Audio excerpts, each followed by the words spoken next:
Hi guys, magandang araw po sa inyong lahat. So ngayong araw na to mga boss, meron tayong major job na gagawin dito sa aming Mitsubishi Lancer. Magpapalit tayo ng transmission component, pressure plate, clutch disc, release bearing.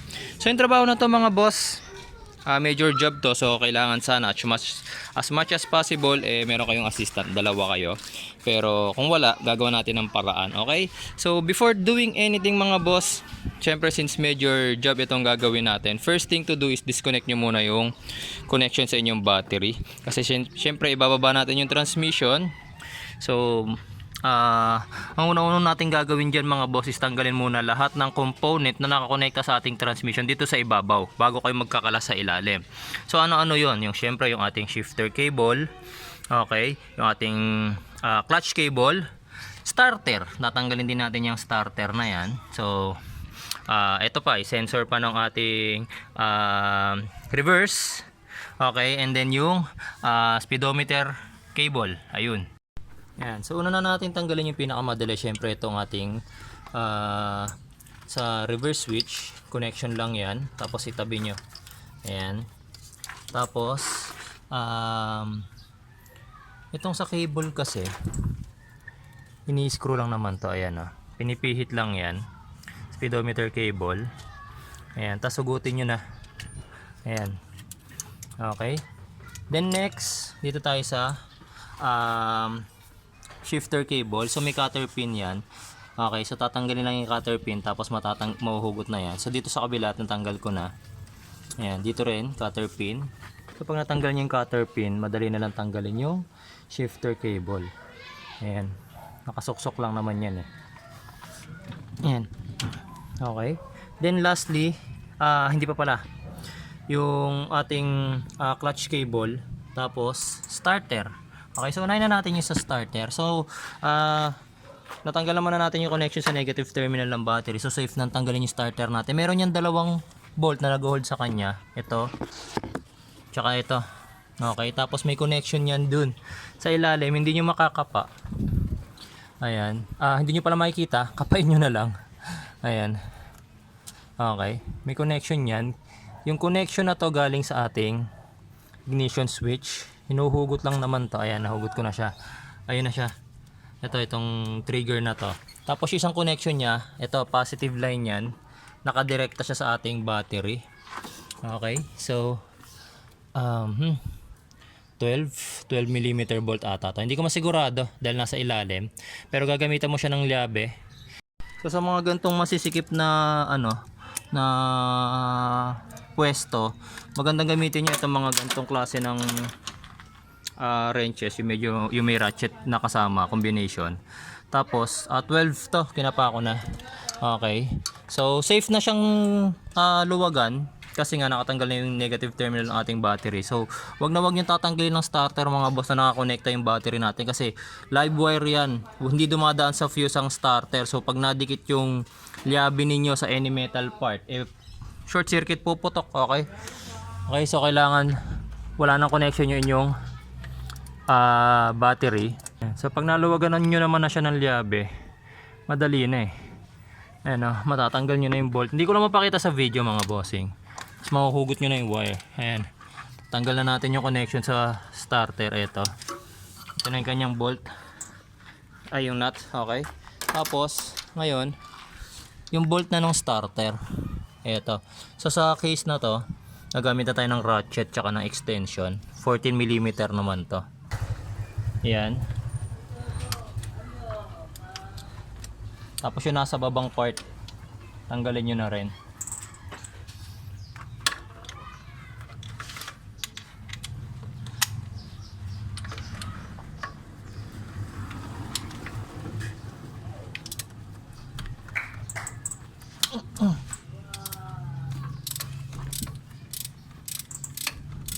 Natanggal nyo tong pangalawang bolt mga boss, medyo alalayan nyo na yung starter. Saluhin nyo na yung starter kasi ito na lang yung nag-hold sa kanya. Bibitaw na yan eh. Ayan. Ayan.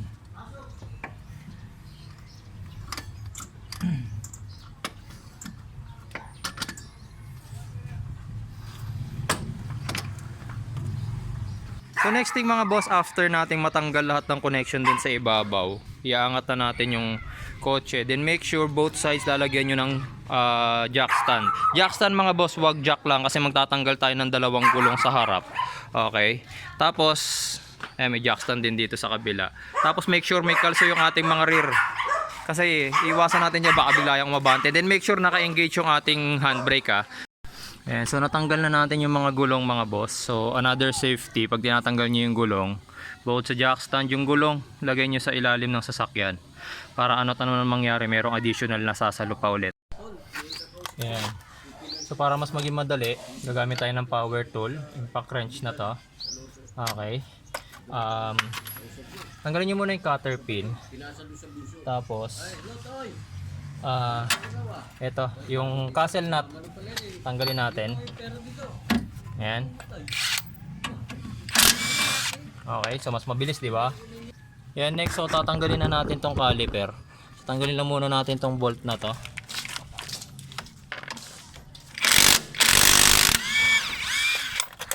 Ayan.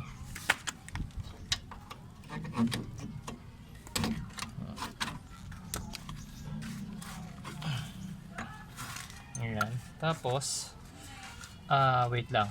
Bago nyo tuluyan tanggalin yung caliper pala, yung retainer clip, tanggalin nyo muna.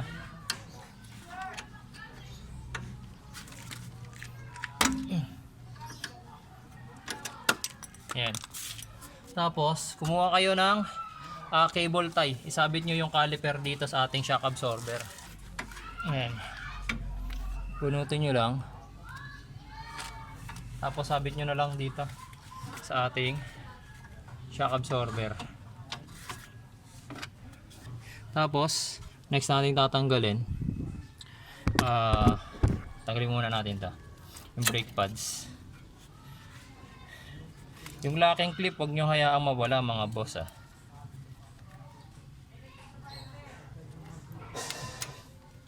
Huwag nyo hayaang mawala yung mga locking clips na yan. Kasi pag nawala yan, naalog-alog na yung brake pads ninyo. Okay, tapos tanggalin na rin natin.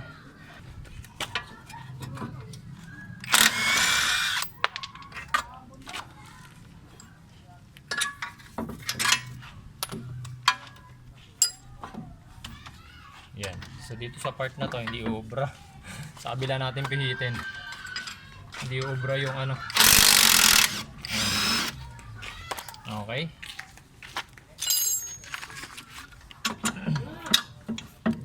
Ayan, yung muna tong bracket nung sa ating caliper.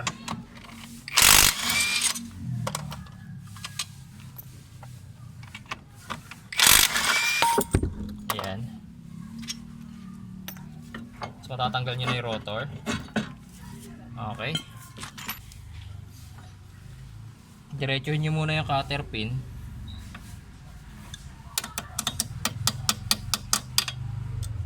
Ayan.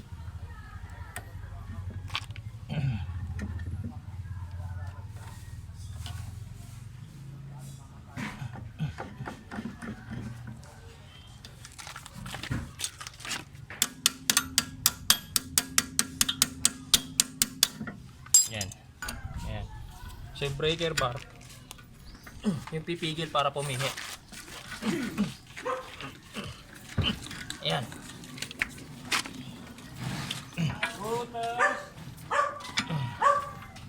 Ayan. Pagluluwagin nyo na yung castle nut. Ayan. Okay.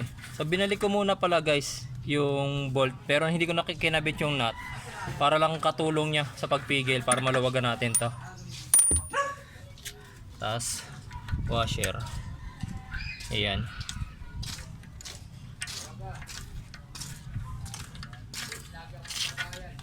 Okay, so itabi nyo lang lahat ng binaklas natin mga boss. Pagsama-samahin nyo lang. Hugot nyo na nga yung axle eh. Oh. So next mga boss, eto medyo madilim lang. Kailangan nyo tanggalin lang yung clip nitong boot. Tapos pag natanggal nyo na yung clip, asa na ba? Ayun yun, natanggal mo na yung clip. Mahuhugot nyo na yung axle. Ayan. Numugot lang yan, ayan, oh. Okay. Dito sa kabila tapos na tayo. Doon naman sa isang side ng gulong. Same procedure yung gagawin natin. Lahat ng binaklas natin dito, tatanggalin din natin doon sa kabila. Okay. Nandito na tayo sa medyo komplikadong bagay. Ako kasi ang diskarte ko dyan dito sa ilalim para mas mapaliwanag ko. Nakikita nyo itong mahaba na to, yung cross member na yan, kailangan natin yan tanggalin. Kasi andyan yung transmission support, isa rito, isa doon. Okay, so tatanggalin talaga natin yan. Tapos eto pa, transmission support din ng isang to. Okay. Ewan ko kung may diskarte yung ibang mekaniko na hindi na tinatanggal yung cross member na yan para maibaba yung transmission. Pero ako, para sa akin easiest way, tanggalin nyo yung cross member. Kaso, pag tinanggal yung cross member, yung transmission support, ang matitirang support na lang natin dito yung nasa makina. Nag-iisa na lang to. Ito, kaya ang gagawin natin, itong jack na to, since meron naman tayong jack stand sa magkabilang side, itong jack na to ikakalso natin sa makina, sa oil pan. Pero mga boss, wag nyo irerekta yung jack sa oil pan kasi yung ito bubutasin niya yung oil pan. Okay, so kailangan yung kalsuhan ng kahoy. Tatanggalin na natin lahat ng bolt na nagko-connecta at nag-hold sa ating makina transmission. Meron dito, basta inspect nyo na lang. Meron dito, meron pa rito sa ilalim, tapos meron pa rito sa gilid, meron dito sa baba, meron din yan. Okay, so paligiran nyo yung buong makina. Lahat ng bolt na nag-hold na yan tatanggalin. Okay. After nating tanggalin lahat ng bolt na nagko-connecta sa makina transmission, mga bossing, dito na tayo sa cross member. Yan to mga boss, yan ay nag-iisang suporta, yan ay huling suporta bukod doon sa may makina. Kaya ingatan nyo na rin to.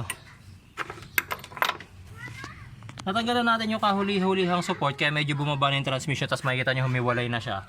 Tapos makikita nyo dito sa baba, ginamit ako na ng double jack system. Yung isa nasa makina, yung isa nasa transmission. Okay, so unti-unti natin binababa yung mga dalawang jack, unti-unti rin bumababa to. Tapos ang pinakahuling mangyayari dyan, sa pinaka-last support ng jack sa makina, tatanggalin na natin yung suporta dito sa transmission. Ayan.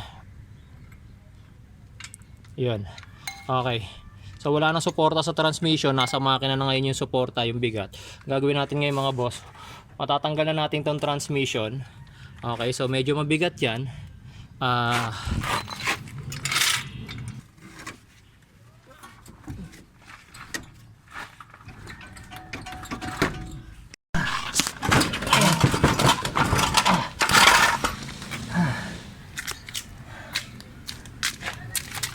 Yan. Naka-against the light. Ha? Against the light. Hindi Okay lang. lang yan. Baba natin yung transmission mga boss. Ayun yung papalitan natin. Clutch disc at pressure plate. Ayan. Ipatay muna.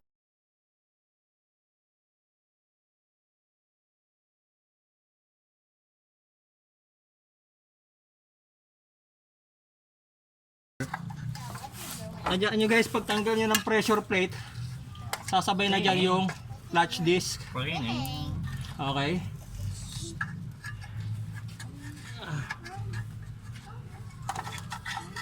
Yan.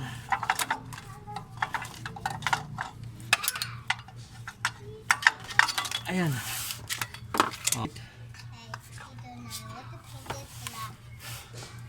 So yung ganitong itsura ng flywheel, makikita nyo medyo makintab na. Okay. Pero hindi pa naman siya nakayod totally. Meron kayong dalawang option dyan. Pwede nyo na itong ipa-reface. Kasi yung medyo makintab na portion na yan, medyo mag-i-slide na dyan. Ayun, kaya makikita nyo parang may mga burnt part to. Ayan, so nag-i-slide na dyan. So pinapa-reface to. Tatanggalin natin yung flywheel, dadalhin sa machine shop para mapa-reface. Tapos yung clutch disc natin, makikita nyo, ayan, wala nang lining, pudpud na. Okay, saktong sakto. So itong flywheel, tanggalin natin para madala sa machine shop for refacing. Para matanggal yung release bearing, ito yan, meron yung retainer clip. Tapos Dito rin sa kabila. Tanggalin nyo lang yan. Ayan. Okay. Ayan. Tapos, medyo dinigrease na yan ni Bayaw kanina. Kaya, nabawasan. So, pupunasan na lang natin. Ayan. Yung kanyang fork, ayos naman. Inspect nyo rin yung movement ng fork, mga bossing. Dapat hindi yan umiipit. Okay. So, may spring naman yan. Para mabalik siya. Tapos, hawakan mo na. Kukunin ko yung release bearing. Papalitan na natin to. Pag bumili kayo ng release bearing lang, hindi kasama yung retainer clip. So ingatan nyo to. Ito pa rin yung ikakabit ninyo. Ayan. Tapos itong part na to ng bearing natin, applyan nyo na ng small amount ng grasa. Hindi naman kailangan sobrang dami. Yung movement lang naman niya, yung forward and back lang naman yan. Ayan, small amount lang mga bossing. Ayan, tapos yung shaft na rin. Ayan. Ito medyo mahirap yung pagkakabit kasi forward ko muna yung fork. May butas yan dito. Ayan o. Kailangan masakto nyo yung retainer clip. Yung dulo nitong retainer clip doon sa butas. Okay. Ilagay nyo ngayon yung release bearing. Ayan.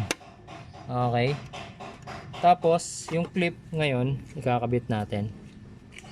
Hindi nyo may kakabit yung clip mga bossing na naka-abante to. Kailangan talaga naka-atras siya. Tapos kakapain nyo ngayon yung butas. Kailangan pumasok din yan. Kabilaan.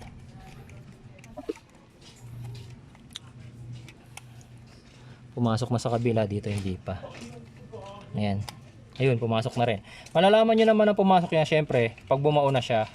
Ayan, nakabaon na siya pareho. Tapos yung alignment niya ron, meron niyang pinapasukan dito yung retainer clip natin. Lalapat na yan. Tapos pag ang gawin nyo ganito, yung ating fork i-operate niyo. Ayan. Ayan. Ayan, dapat smooth. Okay? So ito ngayon guys yung bagong reface natin na flywheel. So inabot lang ako ng 30 minutes para magpa-reface. Tapos 500 yung siningil sa akin.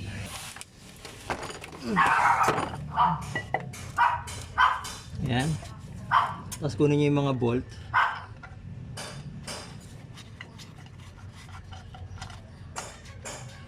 Ayan guys. Tapos itong flywheel bolt, ginagamitan din namin to ng torque wrench. Usually mga ganito 60 to 80 foot-pounds eh. Wala pala si okay. Ito na. Ayan. Ayan. Okay. So nasa tamang higpit na yung ating flywheel. Then next natin kakabit mga boss yung clutch disc na tsaka yung pressure plate. Sige na, tanggalin mo na dyan. Ayan. Ito mga boss, crucial ito. Ito yung clutch disc. Pag nagkamali kayo ng pagkakabit nito, wag pag ganyan nyo na ikabit, sablay. Okay? Although ang kagandahan sa mga makina nito, kagaya nitong sa atin, hindi nyo may kakabit ng baliktad kasi kumakalso. Ayan o. Kumakalso. Pero may mga makina, mga bossing na hindi yang kakalso, kaya kapag baliktad nyo na ilagay yan, lalapat pa rin. Okay? So, good thing lang dito sa Lancer natin, hindi nyo yung makakabit ng nakabaliktad. Makakabit nyo lang yan pag tamang position. Tapos sabay ang paglalagay ng pressure plate tsaka ng clutch disc. Makikita nyo itong mga notch na to, isasakto natin yan dito. Ayan. Ayan. Ayan.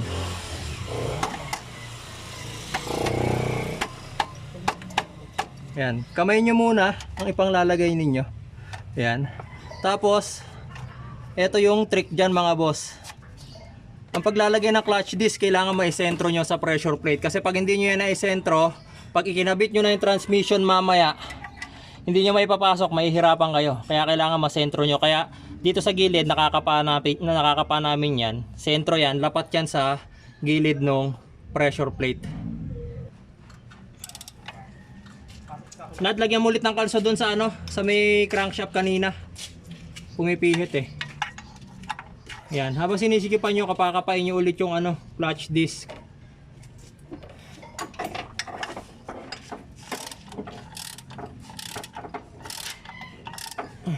Ba't pala di muna tinanggal yan eh. So ito guys, ito yung mahirap na part. Ipaakyat na natin yung transmission. Mabigat to. Pero kailangan susuportahan na lang agad ng jack sa ilalim para hindi masyado mabigatan yung bubuhat. Okay. Pasok mo na. Ayan, yan. Pasok mo ah. Angat mo. Sige. Yan. Dahil lang. Tama ba yung pinagkalsumak mo? Hindi ko alam. Sige, pasok mo na nga. Ako nang bahala. Hindi, ako dito, nakalalay ako sa isang Hindi. hand. Ayan o. Hindi. So naisampa na namin yung transmission. Pasensya na hindi namin naipakita kasi nga mahirap masyadong ipakita yung habang inaakit yung transmission, kakamerahan mo both movement mo. Basta kailangan diskartehan nyo guys, dalawang jack, isa sa makina, isa sa transmission, taas baba sila para lang mag-align eh, tapos maisasampa nyo na yan. Tapos nasa ilalim si Bayaw. Tumaas kasi yung presyo ng dugo ko mga boss, medyo masama yung paramdam ko. Siya nagkakabit ng mga tornilyo. Ayan, kinabit na niya yung mga tornilyo ng makina at transmission. Tapos kailangan na lang natin maikabit yung bolt dito sa transmission support. Sa cross member, mamaya si Bayaw rin magkakabit sa cross member na tinanggal natin kanina. Ito, may bolt yan. Kakabit lang yung bolt nyan. Ikot mo muna siya. Yung bushing na may natanggal. Hindi, may nakakabit na bushing na. Ito. Oh, yung isa. Kabit mo muna yan. Pag kumapit na, tsaka mo tirahin ng power tool.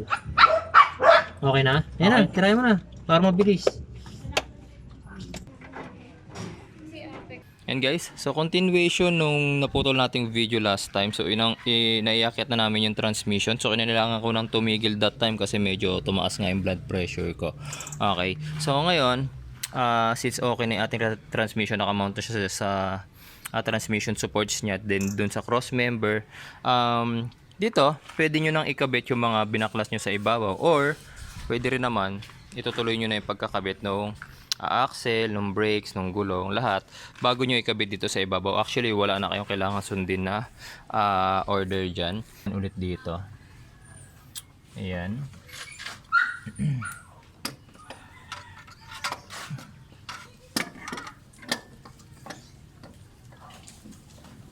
Okay. So siya nga pala mga bossing, bago makalimutan, dito sa ating bolt ng ating starter, dyan din nakakonekta itong dalawang wire na to ng ating body ground. Okay, so huwag nyo rin kakalimutan na ikabit ito mga bossing ha.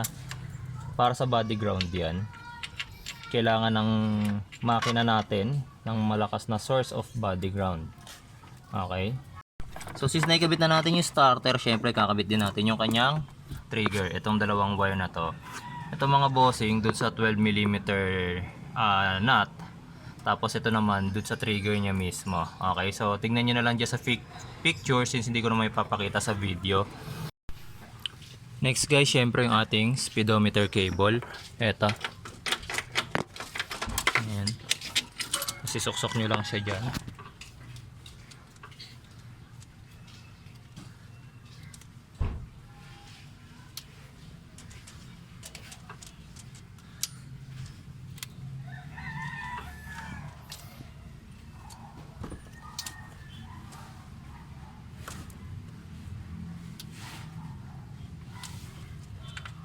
Ayan.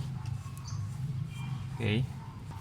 Yung ating reverse switch sensor. Asa na ba yung kanyang harness? Ayan, ito yung harness niya. Okay, so ito hindi nyo naman mababaliktad ng pasok. Ayan. Okay. Then next, yung ating shifter cable. Shifter cable, yung isa dito. Ayan. Okay. And then yung isa dito. Tapos syempre huwag nyo kakalimutan ikabit yung kanyang pin para hindi mahugot yung ating shifter cable. Then lastly, itong ating clutch cable. Okay, yung clutch cable natin. Okay.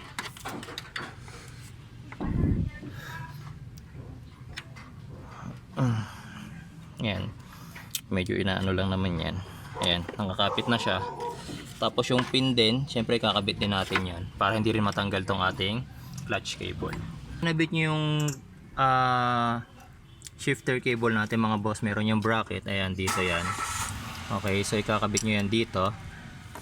Okay, don't forget mga boss, kasi pagka hindi nakakabit yan, kapag nagcambio kayo, hindi nyo makakambio kasi gagalaw lang ng gagalaw to. Okay, ikakabit na natin ngayon yung ating axle. Nalinisan na natin to, pero wag nyo kakalimutan mga boss, syempre kailangan i-lubricate natin to ng grasa, pati yon. So lagyan nyo muna yan. Ito lang yung chance natin para ma-repack yan eh. Oh.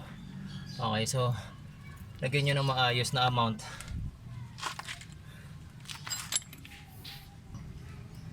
Yan, tapos ito ay papasok nyo lang doon. Okay, pasok nyo lang na ganyan. Yan. Tapos pati yung boot mga boss, kailangan nyo maipasok ng maayos.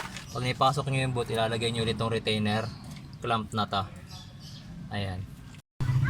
Yan guys, pag na-seal nyo na yung clamp, ganyan na may itsura nyan. Okay, so kailangan ma-seal nyo yan kasi yung grasa, yung lubrication na nilagay natin, pag hindi maayos yun, lalabas dyan. So pangit, diba? Parang meron kayong leak. Tapos ito, since naikabit nyo na yung axle doon, ipapasok na rin natin ito dito sa kanyang hub. Kailangan nyo lang medyo ba natin yan. Wait lang, stand natin yung camera. Ayan.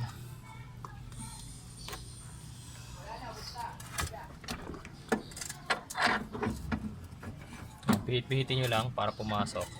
Tapos yan, next thing, kunin nyo muna yung dalawang bolt para dito. Yan, so ipasok nyo lang. Ayan. Tapos yung sa baba, ganun din. Yan. Tapos huwag nyo kalimutan mga boss, yung ganitong klase ng mga bolt. Bumili ka ng thread locker sa mga hardware shops. Ace Hardware, Handyman, meron yan. Huwag nyo kakalimutang lagyan ng thread locker.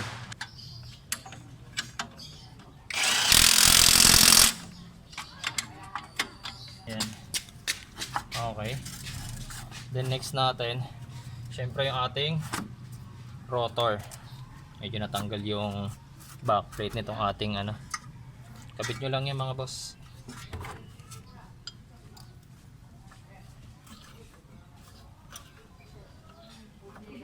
Rotor.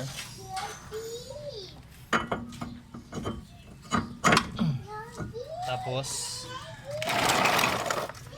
bracket ng ating caliper. Ayan.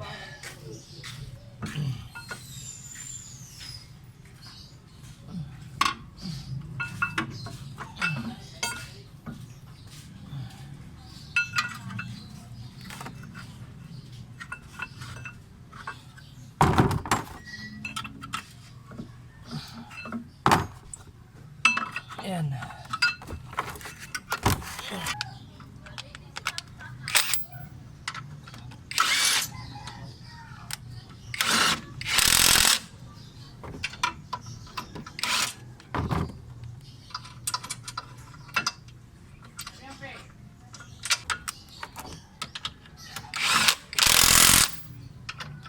Tapos kunin nyo yung brake pads. Ayan. Ayan.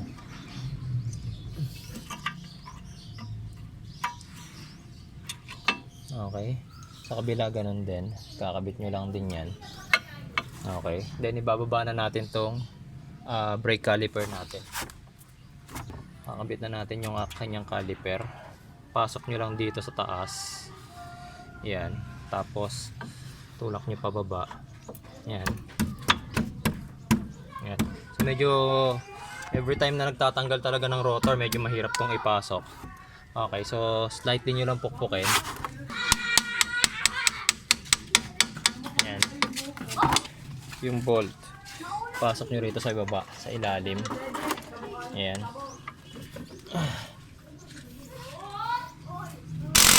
Yan, ipitan nyo na. Okay. Then next natin, yung tie rod end. Ayan, yung kanyang tie rod end. Huwag nyo kalimutan. Ikabit, ayan. Yung kanyang castle nut. And guys, so next na tayo. Itong retainer clip nitong brake hose natin. Actually ano lang naman yan, pinapasok lang tapos medyo pukpukin nyo lang. Ayan.